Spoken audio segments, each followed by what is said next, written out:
ñu ngi Ndoyeen ci poulailler Pape Fall ànd si ak docteur Konaté ñu woolu ko ngir mu traité feebar bi ñuy duppee gumbaro mu ànd si nag ak docteur Ndiaye. da nga amoon ay cas ay ginaar yu comment yu dee. waaw ay kilo ay poulet. ay poulet mooy yii nii rek. mooy yii nii waaw mooy yii waaw. am nañu ñaata kii. ñaata weer wala ñaata bés. am nañ 1 mois ak ay quelques jours. 1 mois quelques jours. parce que le 23 lañ ci ñëwoon. ok ci wàllum lim ñaata la bi ñuy ñëw. ñu ñëw 7400 la. 7400. waaw mortalité léegi kañ la commencé. mortalité presque tey def une semaine une semaine. bi ñu egsee li ñuy njëkk def mooy xool fiche de suivi maanaam mooy carnet bi nga xam ni si la ñuy noté lépp li nga xam ni mooy xew ci poulailler bi.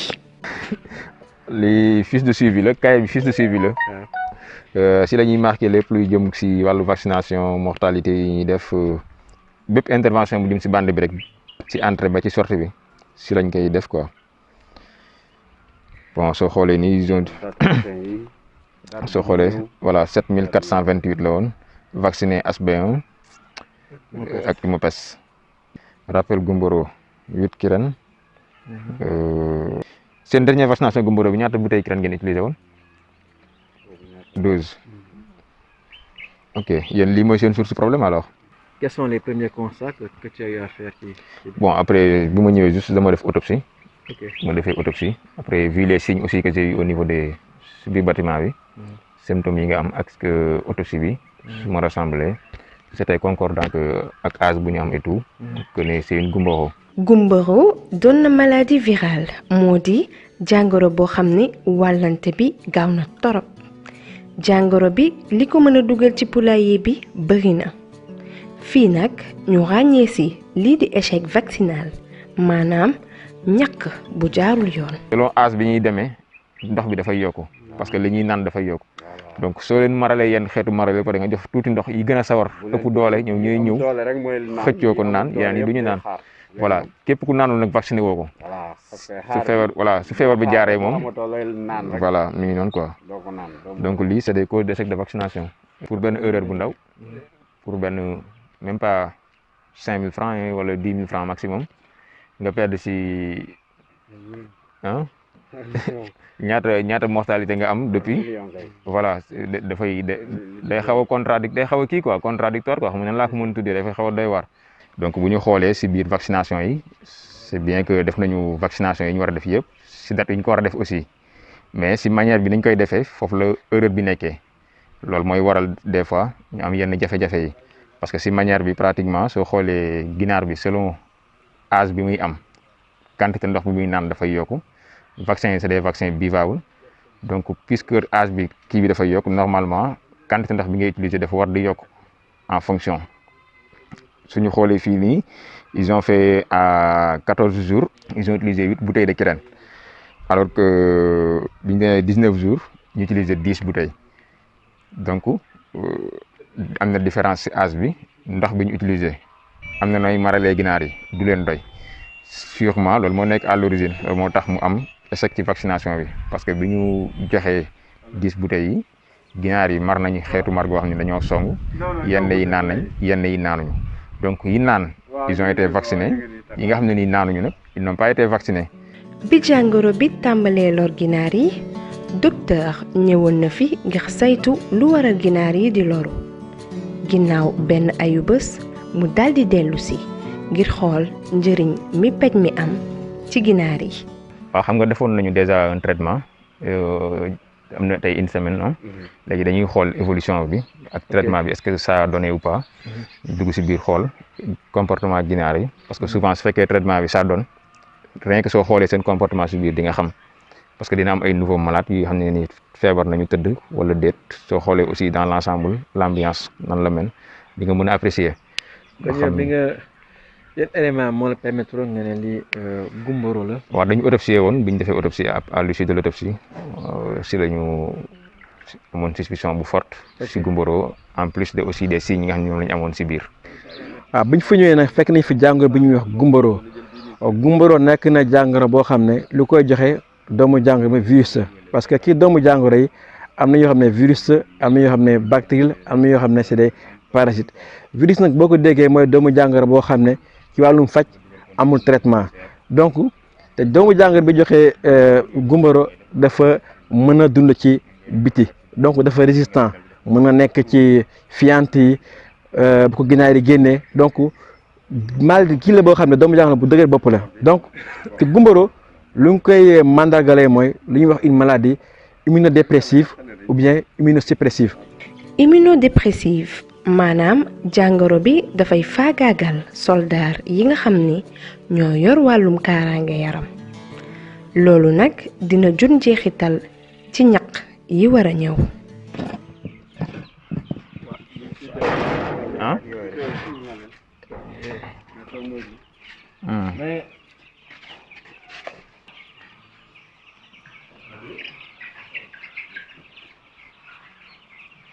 gis nga yii nii yi ñooy condamné parce que dañuy toog lekkuñu gis nga ni mu ayee fay quoi. On dirait que voilà on dirait qu'ils n'ont pas accès à l'eau ni à l'aliment yi ñooy daanu après quoi. léegi ñoom ngay jël berlende ah. ok soo xoolee âge bu ñu toll déjà c'est parlant. kuy def plainte xam nga ne si diggante 1 mois jëm 2 mois d'habitude foofu c'est l'âge bi nga xamante ne nii ci la leen maladie bi di gën a yabe waaw gumboro moom âge boobu noonu diggante 1 mois jëm 2 mois si leen di gën a yabe bi si topp mooy si symptômes yi da ngeen di gis dañuy tëdd mais luy nelaw ñuy toog di nelaw des fois ngis ñu jóor seen begg ci suuf mën nga ñëw ba si ñoom sax du ñu jóg donc loolu moom bokk na si nga xamante ne nii ak baisse de voilà lekk bi day wàññeeku naan bi day wàññeeku aussi ak mortalité yi voilà day jékki-jékki bëri nga am mortalité bu bëri mu dem si 3 jours nga commencé am benn pic maintenant souvent on a tendance à dire nag ndax day def 3 jours éleveurs yu bëri loolu lañ lay wax 3 jours lay def mais tout dépend parce que comme on dit gumboro c'est comme le sida chez les poulets donc seen système immunitaire bi lay détruire donc lépp luy yeneen xeetu maladie comme coccidiose salmonelle voilà ñu gumboro maladie virale la maladie virale la boo xam ne nii bu jàppee ginaar gi lépp luy système immunitaire bi da koy détruire après su ko détruire nag loolu mooy waral peut-être yeneen feebar yi yu mel ni ki coccidiose yi ak salmonelle ak colibacillose yi ainsi de suite yooyu yëpp dañ ciy jaarewaale def surface. donc mën nga ne feebar bi mën na def 3 jours comme mën na def 1 semaine mën na def même 1 mois tout dépend parce que d'habitude même si cas yi gën a kii mën nga am gumboro pare peste lu mel ni peste jël parce que day affaiblir ginaar gi carrément système immunitaire bi day affaiblir donc da ngay ñaan rek intervalle boobu noonu beneen feebar bañ fi jaar mais su beneen feebar jaaree mën na fatal quoi. gumboro bu dalee ginaar yi am na li ñuy wax signe clinique yoo xam ne boo ko xoolee mën na sa xel mën na dem ci jàngoro bi mooy ginaar yi lu njëkk mooy lekk bi dina wàññeeku di nga romb gis ginaar yi tëdd samp seen bec di nga romb tam gis ginaar yi seen plumage ébouriffé donc loolu yëpp ay tegtal la yoo xam ne éleveur bi ak âge bi nga xam ne fa la affaire bi commencé am tegtal la yoo xam ne mën na tax éleveur bi xelam dem ci gumboro bu demee ci gumboro nag day wax vétérinaire moom mooy ñëw xool confirmer ko xool signes yi après def li ñuy wax autopsie nag mooy nga xool yaram bi xool lésions yi nga xam ne maladie bi def na ko yaram bi mooy gaañ-gaañ yi loolu boo ko xoolee am na yoo xam ne daf lay dem yóbbu ci gumboro. nañu moytu nag di toxal ginaar yi waaye bu demee ba mënuta ñàkk na fekk ñu jël ay matukaay yu doy lu mel ni jox leen anti-stress ndax toxal boobu bañ a doon njeexital ci seen kaaraange yaram. Le transfert c'est à éviter parce que c'est une source de stress saa boo transféré defee transfert souvent ginaar yi stress boobu ñuy stressé wu day am lu muy joué ci seen courbe de kii bi seen immunité bi day am lu mu ciy joué voilà. ban âge ngay conseillé transfert si ça peut. bu mënul ñàkk moom nga bàyyi ba lépp passé ba vaccin yi yëpp nekk en place nga xam ne nii def nga sa vaccination yëpp bu mu pare nga xamante ne nii vraiment am na immunité bu doy bu nekk sur place parce que instant yi ngay def say vaccin yi taxawagul ngay def transfert c'est risqué. Ça crée un stress. Voilà, ça crée un stress. Qui parle de stress bon xam na li ciy topp daal. yow Gumboro pour yow date bi lan moo ko indi ci élevage yi avec sa expérience ci ngeen ci poulailler lan moo ko indi ci bëri.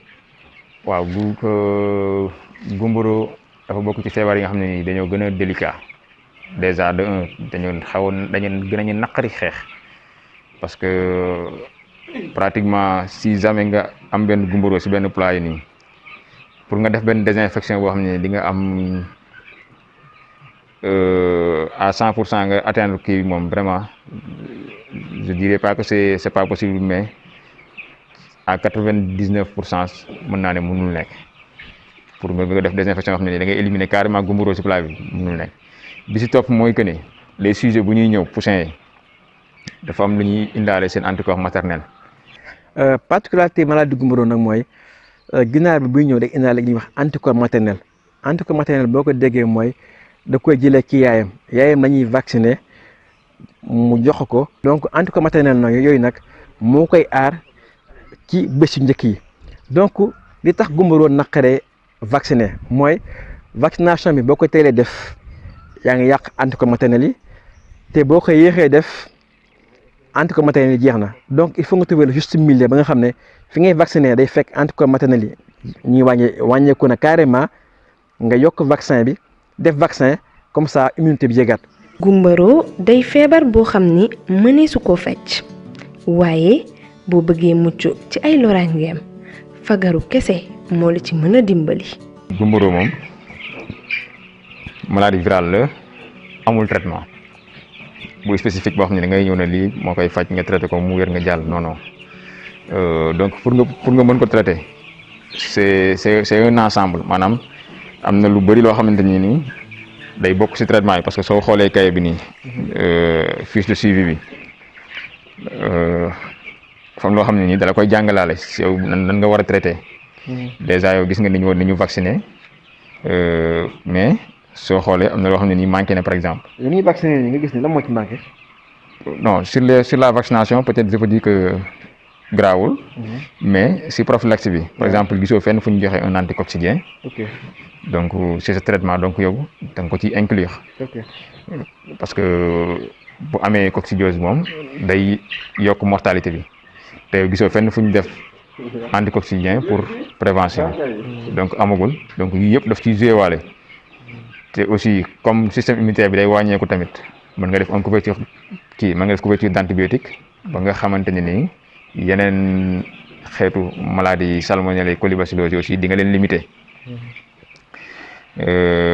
bu weesoo loolu aussi am na ay produits yu fi nekk yoo xamante ne nii mën nañu utiliser sur des maladies virales yoo xam ne nii benn jour nga koy joxe dina la permettre au moins nga mën a limiter dégâts bi si wala évolution wu virus bi boole ko aussi ambiance bi nga désinfecté ko. ok faut attaquer aussi le virus au niveau de l'ambiance ci biir bâtiment bi pulvériser bu baax. baisser la pression virale voilà pour baisser la pression virale. maladie Gumboro lu ko mën a indi bëri na ci poulailler parce que ginaar yi buñ fàtte ni élevage mi ngi démarrer avant ginaar yi ñëw mooy li ñuy wax la prophylaxie sanitaire mooy décontamination bi mooy li ngay def wàjjalee poulailler bi mooy nettoyage bi mooy lavage bi mooy désinfection bi mooy vide sanitaire bi loolu mooy ëpp solo ci wàllum yar ginaar bi ba nga xam ne pour aar ko parce que loolu soo ko ratee rek doomu jàngoro baa ngi fi toog di xaar ginaar bi ñëw mu njëkkante vaccin bi attaque ko ëpp ko doole ba nga xam ne vaccin bi su ñëwee day fekk c'est trop tard donc li ñuy conseil éleveurs yi mooy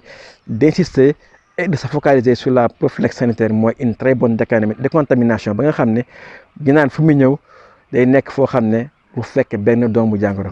gannaaw fagaru rekk moo fi sës naka lañu siy fagaroo. Gumboro c'est une maladie qui est toujours présente depuis je ne sais pas combien d'années même.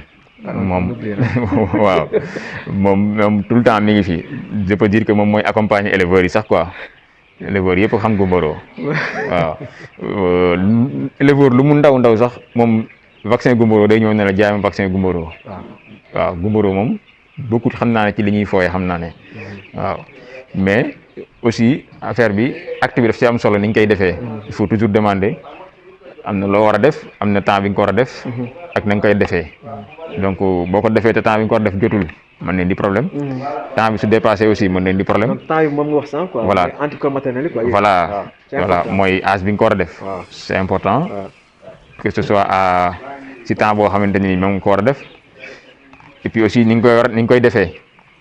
ni ngay vacciner acte vaccination bi jox vaccination du question joxe ndox. voilà non du question joxe ndox kese.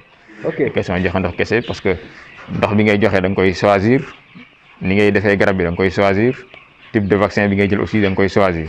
docteur di ñu xamal ban ndox la ñu war a jëfandikoo ngir réussir vaccination bi. ndox bu amul chlore amul yenn saturation yi parce que ndox bi aussi na nekk ndox bu sell tamit. parce que bu fekkee da ngaa ndox boo xam ne dafa salté wala ndox boo xam ne dafa am chlore yooyu yëpp day bokk ci xam ne day limiter vaccination bi day dàq vaccin. donc chlore mooy genre produit yu am eau de javel quoi. waaw yu am eau de javel. vacciner ku ko wax moom acte médical la parce que pour nga vacciner il faut nga xam li ngay vacciner lu mu doon parce que rien que sur la manière d'ouvrir le flacon ni nga koy tijjee rek mën nga fi yàq sa vaccin ci tijji bi rek mën nga fi yàq sa vaccin nga jàpp ne vacciné nga alors que vacciné woo donc bul banaliser dara. laajal lépp ba mu leer ñu teg la ci yoon nga doxale noonu. bon li ñuy wax éleveurs yi rek mooy vaccination c'est un acte médical te vaccination am na loo xam ne boo ko ci ratee rek mën na yàq vaccination bi ci wàllum ndox bi itam quantité bi ngay joxe ak qualité ndox bi da am impact ci vaccination bi donc si wàllum quantité ndox bi nag bu dee éleveur bi am na compteur boo xam ne dafay natt ndox bi mën na joxe ci jour vaccination bi 1/5 de la consommation la veille.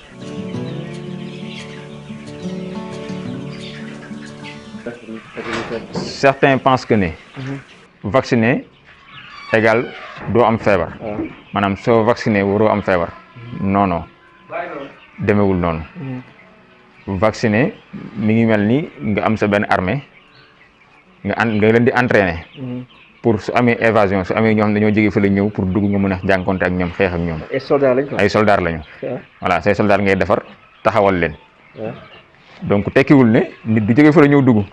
ok waaw donc mais dina la permettre su dugg see nga am nooy taxawee ak moom loolu mooy principe vaccination. biosécurité bi hygiène bi c'est primordial sans cela mënoo liggéey lu feeñ mënoo def lu feeñ boo indil les meilleurs vaccins les meilleurs vaccinateurs ñu defal la tamit mënoo am résultat.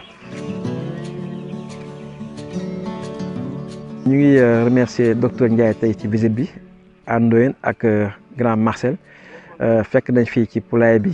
doomu jàngoro bu ñuy wax gumbaro di wax éleveurs yi nag yar dafa ànd ak ay charte yooyu mooy hygiène bi mooy nga yor sa ginaar yi dans des conditions yoo xam ne moom moo gën ba pare ànd ak rigueur parce que doomu jàngoro bu dugg rek mun na entraîner des mortalités ou bien des pertes économiques yoo xam ne même bu deewul sax dina tax màgg bi wàññeeku wala nen bi wàññeeku parce que boo xoolee gumbaro ginaar yi nga xam ne dañuy rëcc ñoom ils sont condamnés à vie ba nga xam ne dañu am li ñuy wax une immunodépression mooy toute leur vie daa mel ni comme sida clinique rek dañuy soxla ay antibiotiques yoo xam ne mooy yokk seen kattan ba nga xam ne dañu mën a xeex ay jàngoro yoo xam ne mooy ñëw daal seen kaw donc en résumé mooy élevage pour nga réussir ci da ngay rapproché wu d'un vétérinaire ba mettre en place tous les dispositifs boo xam ne dina tax maladie du fa dugg wala bu fa duggee itam du yàq loo xam ne dina indi loraange ci éleveur bi.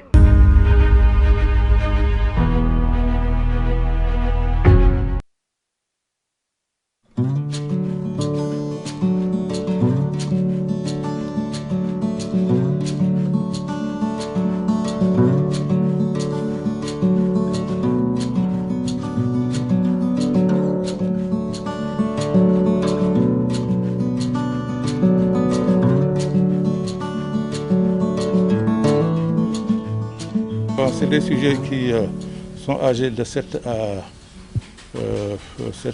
10 mois, constitués de femelles de Grand Rane, qui viennent de chez Aboukan, qui est mon maître. Ah oui, qui est mon maître. Il y a des sujets de Grand Rane, il y a des sujets de Darussalam. Il y a des sujets aussi Chimère. Chimère est le fils de Zlatan. Donc c'est constitué de ces sangs-là. Alors essentiellement, Ils sont âgés entre 7 mois c'est seulement et 10 mois. Belé, par exemple, elle a 10 mois et c'est une fille de Grand Rane. Ay doomu Zlatan. Bon, en dehors de magistrat, il n'y a que des filles de Zlatan. Bon, ñaar yi c'est des fils de Djogay. Bon, Djogay qui est là depuis seulement peut-être à peu près 4 mois et qui vraiment vient de... Oui. Par exemple, nga jëli Djogay am na lu tax nga jëli ko pour améliorer lii wala pour améliorer lële loolu dinañ ci développer. Avant Djogay, en effet, bon, le critère, c'est un critère de complémentarité. Parce que dans un premier temps, bon, comme ni ma ko waxee, j'ai travaillé essentiellement avec Aboukan.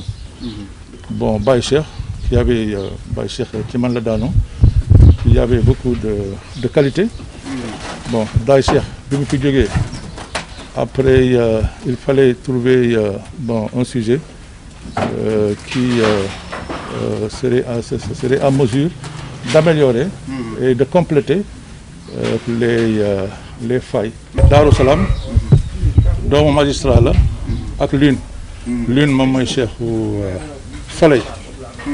Alors quand je disais tout de suite qu'à un moment il fallait trouver un mâle boo xam ne dana améliorer vraiment suñu longueur bi. Et c'est grâce à Aboukan que je l'ai eu. Et des mains de Tafa Diallo. Alors moom moo ko jox. boo xoolee femelles yi ay mbànd lañu bu ñu nee mbànd mooy femelles yi nga xamante ne dañuy yaatu ba pare vraiment am assise bu rëy quoi. te loolu dafa am solo ci femelle. choix la boo xamante ne da ngeen ko def pour yokk liggéey bi wala hasard la. En effet, c'est un choix. Comme ni ma la ko waxee léegi, on essaie d'évoluer. Et l'évolution bi nga xamee ni ñun ñu ngi koy instituer, c'est aussi bien au niveau des mâles que des femelles. La plupart du parce que mâle généralement war na am hauteur, war na am LCS, war na am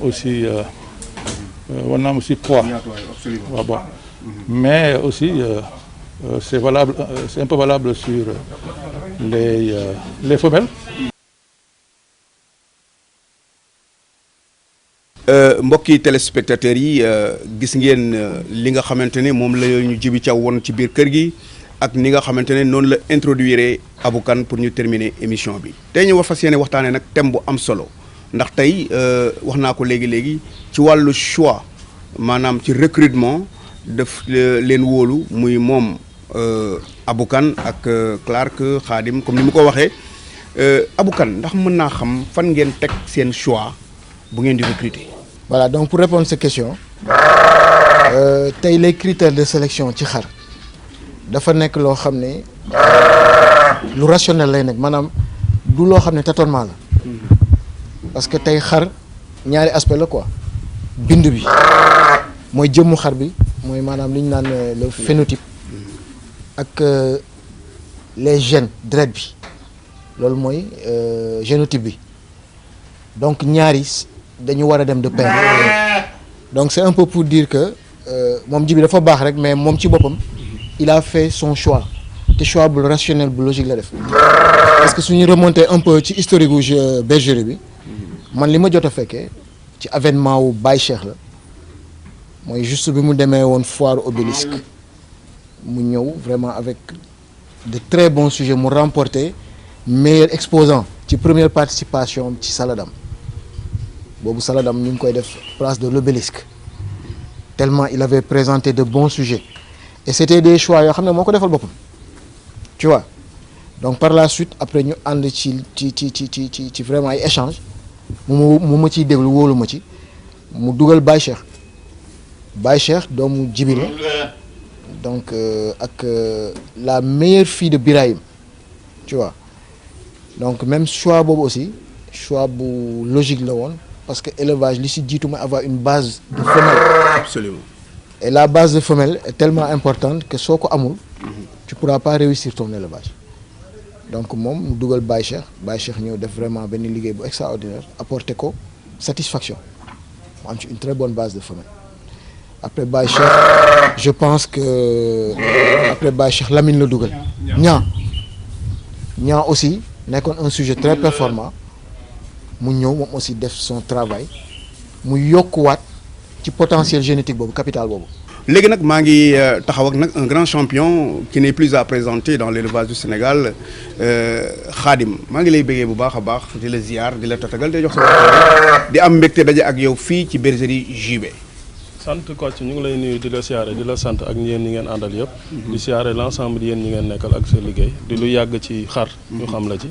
di la ci sant ci loolu. merci beaucoup. relation ak bergerie JB. gis nañ ni nag grand bu baax la te et puis baax gi liñ ci frappé li ñu ci marqué mooy du sunu morom te dafa war loolu moo ñu frappé maanaam loolu nit ku la ko def nit dafa am ku am le sens du savoir et boobu doomu aadama boo ko gisee mu wóor na du sa morom du sa maas du sa mappando mu may la lu bari wàcce war nga loolu nag moom lañ koy santé ndax mënoon na am benn différent bu mag sax te dafay normal mu amoon ko bu ko amoon xam nañ ko macha allah on ne parle pas parce que ci kii la mais yow xam nga absolument la différence est énorme par rapport ak ñun ak moom c'est ça kon donc bu ko rétrogradé tolloo ko ñun am na valeur bu mu am boo xamante ni li suñ borom di wax ni lépp lu ma yéene sama bopp yéene naa ko sama morom jullit moom def na ko ba pare ci fii li ñu fi frappé mooy que sur plusieurs générations dafa def une sélection bu ñu mën a expliquer muy la sélection massa sélection de masse dafa mës a am ci kër gi muy taille ak guddaay loolu moom je l'ai vu de très loin depuis Sassilon ku ne du ne guddul Lamine kenn du ne guddul Zalatan kenn du ne njoolu Jogay kenn du ne njoolu guddul ndax Jogay yaayam moo fi njëkk a def 150 je pense wala 148 Aïcha Watara jur ko Watara moo fi njëkk a def 110 150 Watara di doomu bat leen siki loolu kon donc Biram Jéeme waxi nopp Biram Jéeme moo jur Jeyna jur Aïcha ak Watara kon donc li mu segg synthétique gu suus boobu dafa doy waar moo tax bergerie boobu li mu taxawee boobu muy suñu nit koo xam dafa yaatu ko il est humble moo tax boobu léegi mu taxaw ci bergerie bi di muy teg loxo di puus ñun ñu ne ci ginnaawam di puus. nee na premier sujet bi yaa ko jox. waaw Max moo ko jox. Max mooy man quoi. mën nga ma fàttaliwaat sujet boobu tuuti. sujet boobu sang Abdou Diouf la woon doomu Abdou Diouf la ko joxoon. doomu Abdou Diouf yooyu ci Abdou nañu ko jëlee Abdou Diouf. di ko ci Abdou Diouf yi changé tuddee ko Abdou Diouf. donc sujet yooyu Max moo ko joxoon. macha allah démarré rek Max quoi. frèram la xaritam la. donc fii gétt gi lu mu Max mu am rek. ci Max la quoi moom ubbil na ko buntu yëpp quoi. incha allah ko ba nga xam ne Thiaw. ñun ñu ko ñooru quoi ñun fii suñu kër la parce que tout le temps buntu yi day ubbee heure bu neexee dugg heure bu neexee génn du am ciibatu du am benn bët sax bu ñu lay xool ni waroo fi ñëw quoi. donc Thiaw dafa yaatu quoi. mais ñu ko am ay valeur donc jikko jooju ñor ci moom quoi. xari nag liggéey na ci nag lu yàgg. waaw liggéey na ci pendant presque 20 ans muy liggéey. ma sama ko man nag docteur la may wooye. man docteur. fi ma jëm ci xar yi xam naa ko. merci beaucoup ñu leen dalal jàmm ak salaam fii mais bergerie JB en fait annexe la parce que bergerie JB base bi mu ngi Thiès comme vous le savez fii nag annexe rek la lu nekk foofu nag moo nekk fii lu nekk fii moo nekk foofu dañuy permuter entre les deux selon les situations donc daal lépp benn kër la mi kër JB kër Djibi Thiaw fii nag comme na ngeen ko gisee sang yu fi nekk moom ay sang yu ñëpp xam la am nañ fi ay sang wu Zlatan ay sang wu Lamine Diop am nañ fi sang wu Baye Cheikh mu ngi fi ba léegi ak yu boy séeréer temps yi tamit comme noonu lañ ko xamee am na benn arrivé bu am fee Thiès mi Jogay am na boo xam ne say na ko pare mi ngi fii sinon loolu daal la si mën wax sang daal yu ñuy coow si dëkk bi yëpp ñu ngi fi daal ñu ngi fi waaw. yéen a ngi xam am na aussi sujet ngeen pare ngeen pour mu génn des bonnes affaires. bon affaire yi moom xam nga dugg ak génn la donc loolu tax rek ku nekk mun jox benn appui sa morom parce que lu kee am yow am nga leen du ku nekk joxee sa morom rek loolu may tax rek ku nekk daal mun am ci leen loo xam ne dina am base bu dëgër donc am na yoo xam ne effectivement on est prêt pour ñu génn. grand Djibi ñu gis ngay liggéey ak ay xale yoo xamante ne vraiment xam naa ne ñu la marqué lañ tax gis naa sa complicité ak ñoom ak vraiment amitié bi nekk ci sa diggante ak ñoom. dëgg la Omar Ba ak Mamadou Ba ñoom vraiment samay doom lañu ci kër gi la ñu dëkk depuis 5 ans ñu ngi fi man affaire u xar yi ñoom ñoo koy toppatoo essentiellement te dañ ciy def benn volonté boo xamee ni volonté bu doy waar ñoom ñoo ma gën a bëgg xar yi te suba ngoon guddi ñu ngi ci vraiment ba nga xamee ni bu ma fi nekkul sax sama xel day dal ndax xale yu baax lañu xale yu yari xale yoo xam ni vraiment mun na ma leen fay. Abou ma gis également que ni bergerie JB ginnaaw xar yi dafa mel tam da ngeen di liggéey ci wàllu pigeon da ngeen di liggéey ci ay xaj ak yu demee noonu. mun na ci am. en effet dañuy def colomboculture c'est-à-dire yor nañ fi ay pigeons de race suñu volière bi par exemple ay pigeons de race ñoo fa nekk. ay mondain ay montauban ay boulan bon y a plein de races quoi de pigeons. On a aussi des chiens am na ay Ridgeback yu nekk Dakar c'est des chiens sud-africains des chiens de défense am nañ fii ay Boer Bull ak ay dog allemand aussi. Bon voilà donc ku bëgg a contacter bergerie JB mën nga ñu woo au 77 638 36 45 wala au 77 890 68 02. am nañ aussi page Facebook bergerie JB ku si dugg di nga mën a def des visites virtuelles bon information yi nga bëgg ci bergerie bi yëpp incha allah di nga ko am Thiès aussi ku ñëw fii vraiment tu seras la bienvenue équipe baa ngi fii ñu dalal la vraiment loo bëgg rek incha allah ñu taxaw ci incha allah. voilà mbokki téléspectateur ITV ci seen rubrique dalal ndaanaan gis ngeen tey fii la ñu ñëwoon ci diwaanu Thiès benn dëkk ñaari gaar ndeysaan daje woon fi nag ak benn ndaanaan boo xamante ne kenn dootu ko présenté dans l'histoire de l'élevage du Sénégal muy grand Djibi Thiaw borom bergerie JB borom résidence JB mu nekk un grand monsieur de l'élevage du Sénégal gis ngeen li nga xamante ne tey moom laa leen woon ci biir bergerie bi ci wàllu production yoo xamante ne vraiment yu am solo la mbokki téléspectateurs yi ñu ngi leen di jox rendez-vous très bientôt seen beneen émission ak beneen ndaanaan bu ñu war a dalal merci beaucoup.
Thank you.